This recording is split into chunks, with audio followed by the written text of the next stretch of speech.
Let's be honest, Europe has never been more confusing for international students and workers. Germany, UK, Netherlands, France, Sweden, everyone is promising the best opportunities. But which country actually gives you the real advantage in 2026 in terms of study options, work opportunities, visa security, and quality of life? I've lived in Germany for years and studied how things are shifting across Europe. And in this video, I'll break down the truth behind the hype so you can make an informed decision to save you time, money, and regret. So let's dive in. Now the first one is Germany. Now let's start with the biggest one on my list. Now Germany remains the powerhouse of Europe, and no one can deny that. Germany has the biggest economy as far as Europe is concerned. Germany is number one. So no wonder why so many people are flocking to Germany. But it's not just because of that. When it comes to studying in Germany, it is tuition free, or almost tuition free, because in 2026 now, some public schools are going to be introducing tuition fees, but nevertheless it's still affordable and available to non-European students. Do you get what I'm saying? So that's one of the reasons why everyone is flocking to Germany, because it's tuition free.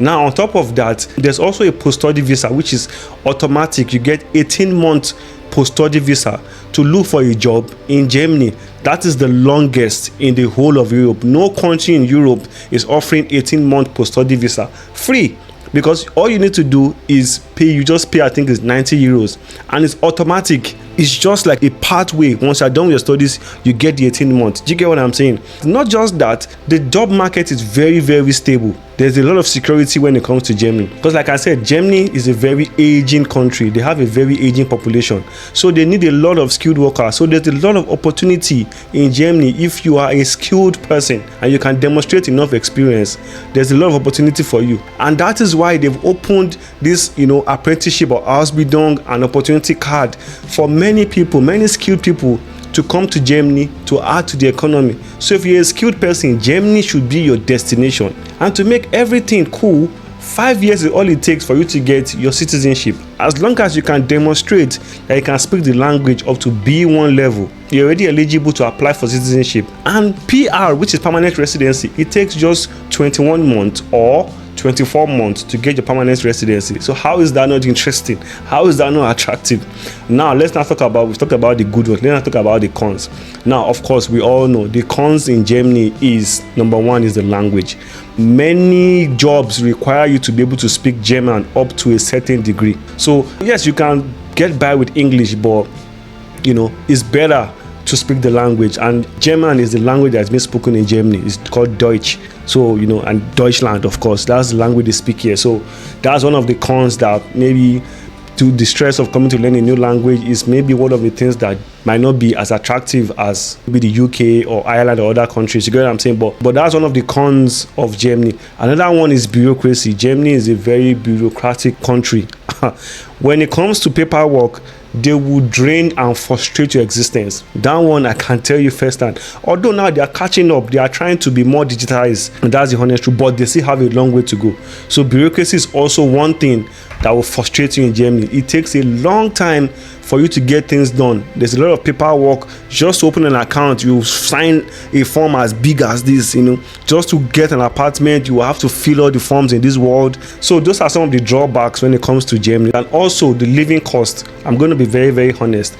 Germany is becoming expensive to live, because cities like Berlin, Munich, Frankfurt, all those big cities, they are becoming expensive to live there. Accommodation is going up, insurance is going up, and you can see a lot of protests going on in Germany, blaming migration here, this, that, all those kind of things. So it's also a problem. If you are coming to Germany, you need to know that you need to at least earn enough money for you to be able to take care of yourself and earn a decent living. So that's it about Germany. Now let's move to UK, the almighty United Kingdom. Now, I'm going to say it off rip. UK, one of the selling points for UK is an English-speaking country.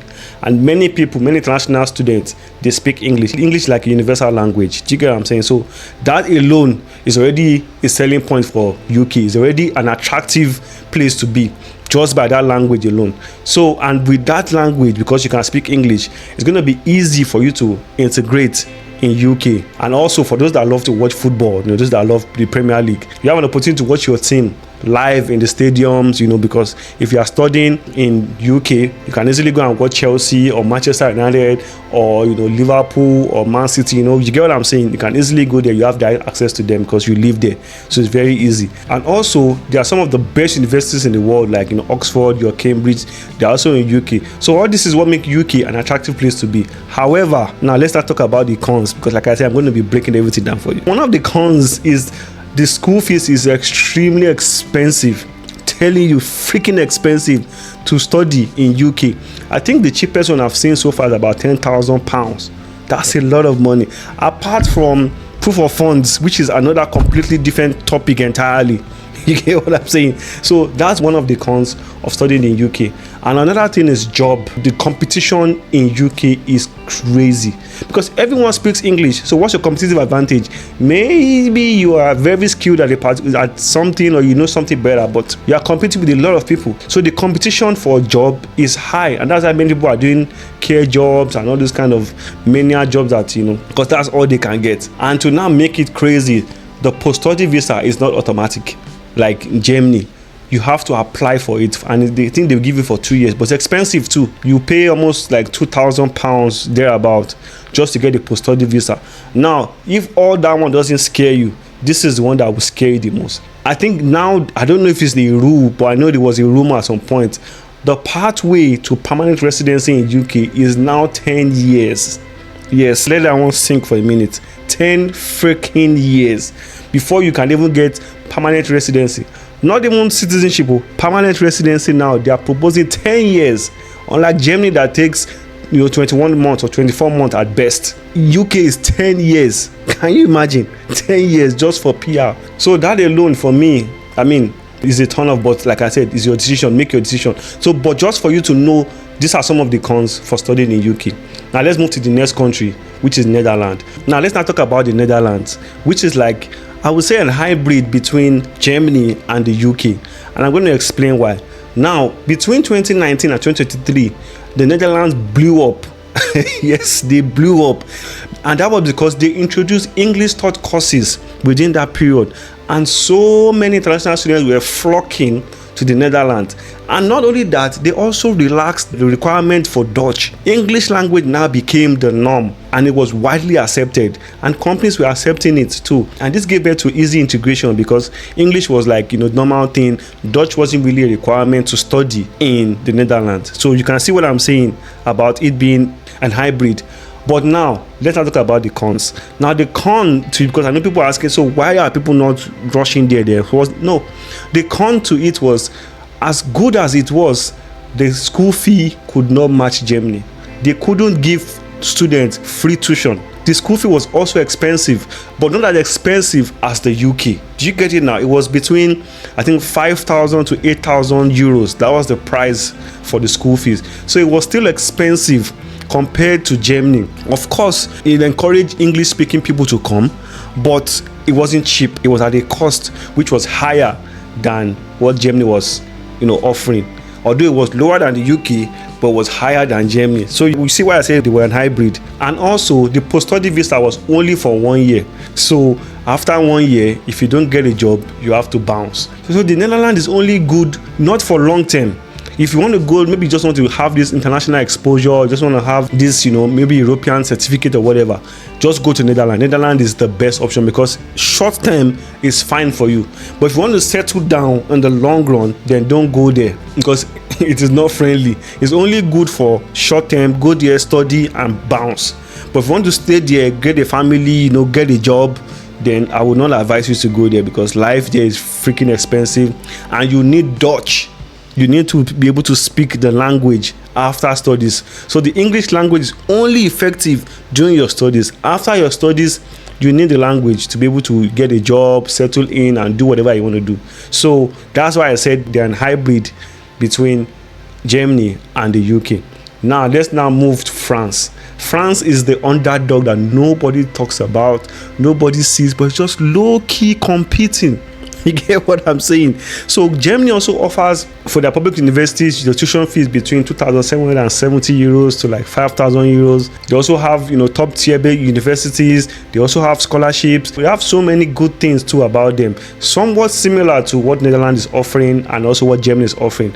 Also what UK is also offering. They also have one of the best universities. But the con to studying in France is there is no English taught courses. Unfortunately, everything is in French because the French people, they are very proud. So they did not give space for any course to be taught in English. If you want to come to study in France, you have to speak French.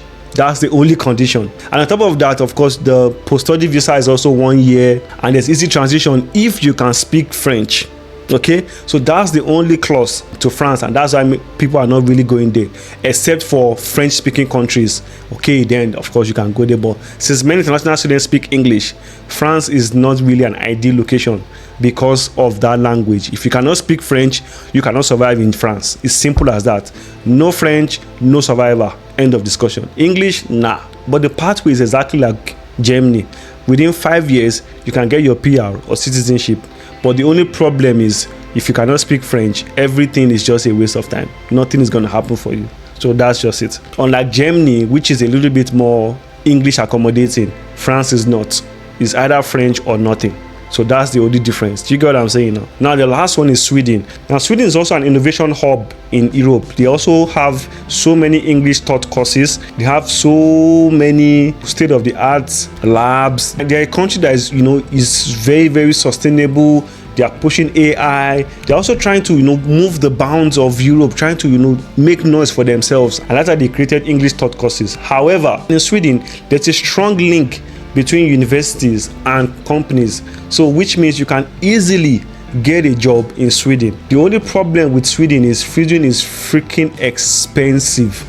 Especially cities like Stockholm is very, very expensive. I can tell you that for a fact.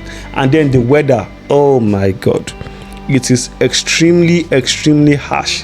Especially during winter period. I think they have one of the longest winter period in Europe, if I'm not mistaken. And the cost of living is also high. And then the tuition fee is also very, very high. I think it's about 9,000 euros just to study there. So now you understand why the cons and the pros of different countries.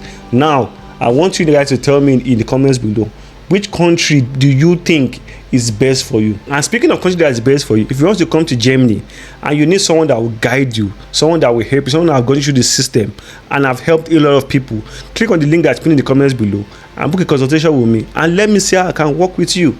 I've helped so many people and I can also help you too. It's better to get it right than to come here and struggle, and I don't want you to do that. So ask the right questions by booking a consultation with me and I will help you. I will guide you. I will tell you what you are doing wrong and what you are doing right and how we can, change your situation. I will do that for you. Click on the link that's pinned in the comment below and book a consultation with me. So in a nutshell, this video is not to prioritize this country over this country. No. And at the end, it's not about which country is best for you. Because the truth is, there is no one size fits all. Every country has its pros and cons. So what you need to focus on is which country best suits you, which country best aligns with you and will help you grow the best. That's the best option that you should pick. Be it UK, Germany, France, Sweden, Netherlands, whichever one that you choose to pick. As long as that country aligns with your goals, then do what's best for you. I hope I've been able to help you in your decision making. So let me know in the comments below which country you think is best for you. And if you want to know how to get a scholarship to come and study in Germany, click on this video right here. And I'll see you guys in the next one. I'm out.